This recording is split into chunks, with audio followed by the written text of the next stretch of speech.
नमस्कार दोस्तों, फिर से स्वागत है आप सभी के आपके अपने चैनल बुद्धा स्टोरी में। किसी के लिए चिंता में खुद को बर्बाद मत करो।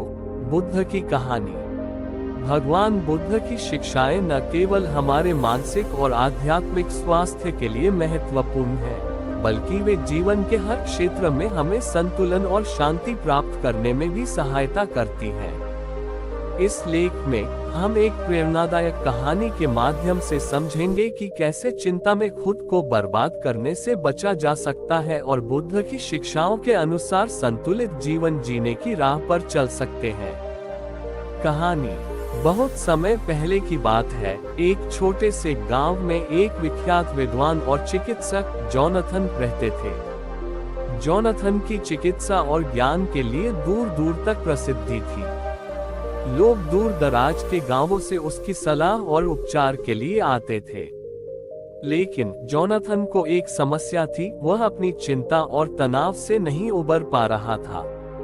उसकी चिंता केवल अपने काम की नहीं थी, बल्कि वह गांव के लोगों की समस्याओं और दुखों के बारे में भी अत्यधिक चिंतित रहता था। जोनाथन की चिंता दिन ब दिन बढ़ती जा रही थी। उसने अपने जीवन के अधिकांश समय को लोगों के दुखों को समझने और उनका समाधान निकालने में बिताया था। वह अक्सर सोचता था कि यदि वह लोगों की समस्याओं का समाधान नहीं निकाल पाया तो क्या होगा।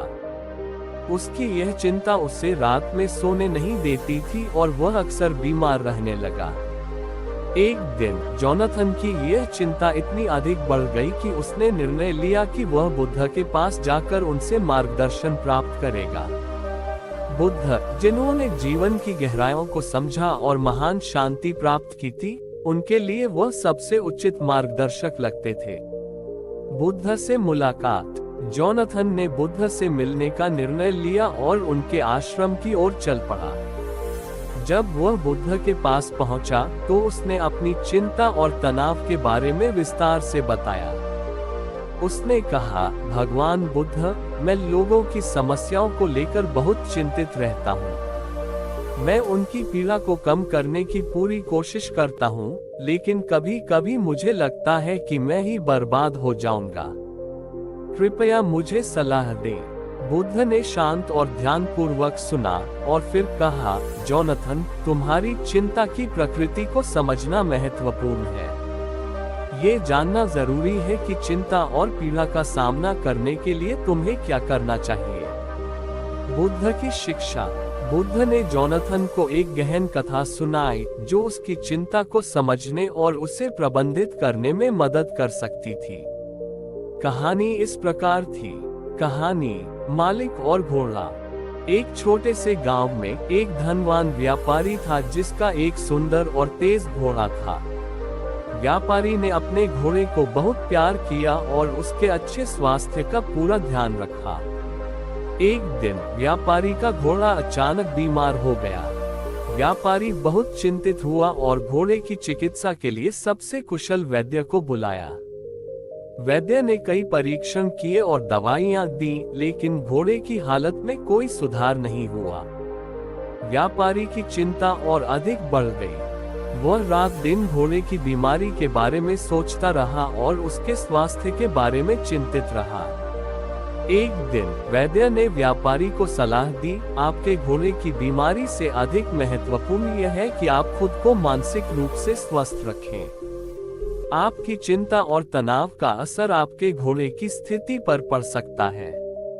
इसलिए शांत रहना और ध्यान रखना आवश्यक है।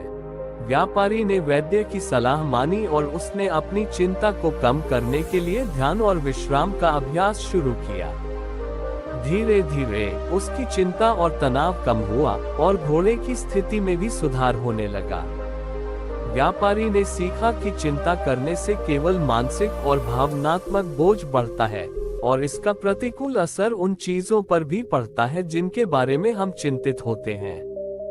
उपसंहार। बुद्ध ने जोनाथन को ये कहानी सुनाते हुए कहा, जोनाथन, तुम्हारी चिंता और तनाव तुम्हारी अपनी मानसिक स्थिति को प्रभावित करते हैं और तुम्हारे कार्यों में भी रुकावट डालते हैं। जैसे व्यापारी ने अपनी चिंता को कम किया और घोड़े की स्थिति में सुधार देखा, वैसे ही तुम्हें अपनी चिंता और तनाव को नियंत्रित करना चाहिए। दूसरों की समस्याओं में खोने के बजाय अपनी मानसिक और भावनात्मक स्थिति को स्वस्थ बनाए रखना महत्वपूर्ण है। बुद्ध की यह सलाह सुनकर जोनाथन को एक नई समझ मिली। उसने जाना कि चिंता और तनाव से उबरने के लिए आत्म देखभाल और मानसिक शांति की आवश्यकता है। वह अपने कार्यों और जिम्मेदारियों को संतुलित ढंग से निभाने लगा और उसकी चिंता भी धीरे धीरे कम हो गई। निष्कर्ष: बुद्ध की इस कहानी से हमें ये सीखने को मिलता है कि चिंता में खुद को बर्बाद करने से न केवल हमारी मानसिक स्थिति प्रभावित होती है, बल्कि इससे हमें अपने कार्यों में भी रुकावट आती है। बुद्ध की शिक्षाओं के अनुसार आत्म देखभाल, मानसिक शांति और संतुलित दृष्टिकोण अपनाकर हम अपनी चिंता को प्रबंधित कर सकते हैं और एक स्वस्थ और संतुलित जीवन जी सकते हैं। इस कहानी से ये भी स्पष्ट होता है कि दूसरों की समस्याओं के प्रति सहानुभूति दिखाना और उनकी सहायता करना महत्वपूर्ण है, लेकिन यह आवश्यक है कि हम अपनी खुद की भलाई को भी प्राथमिकता दें। केवल तभी हम अपने जीवन में सच्ची शांति और संतुलन प्राप्त कर सकते हैं।